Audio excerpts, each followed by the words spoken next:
What I'm talking to you about is not new. If there's anything human beings fear and are skeptical about, is something new, a fad, hadn't been tested and tried. And I support this by referring to some of the oldest known writing that human beings have left us with coherent meaning from the Torah, and not only the Torah of the ancient Hebrew scriptures, but the oldest part of the Torah, Genesis. After creation and resting on the Sabbath, we're left with these words from the 1611 King James translation. And I give you the herbs and seed-bearing plants. For you it shall be meat. It's getting across it's something important.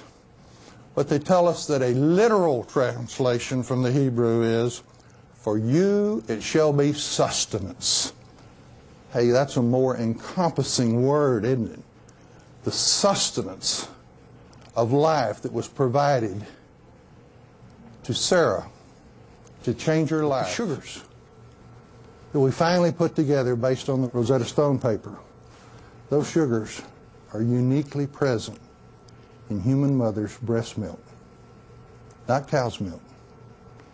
If we were going to design the first human child, and you and I were in charge of it, would we have thought to put in that milk in that dependent child what would cause his cells to be able to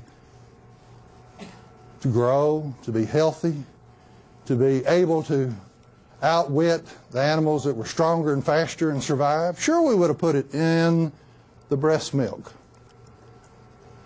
If we knew that baby was going to grow up no longer nurse, become a hunter-gatherer, farmer, wander out into the world, would we have put in the Garden of Eden what the adult needs in the fruits and vegetables and plants and legumes? Sure we would have. Should give you much to think about. That this is not something new or a fad. What I've shared with you is the way it was in the beginning, has always been, it is today, and will be tomorrow. And now you're armed. And all you really have to say is, to those that need it, try it. It works. Open your mouth and swallow. You were designed for this. This technology went to what we have left of the Garden of Eden to put in these tablets and capsules what you were designed for. You have been provided for, and you're empowered to change lives, restore health from this point forward. Thank you for your attention.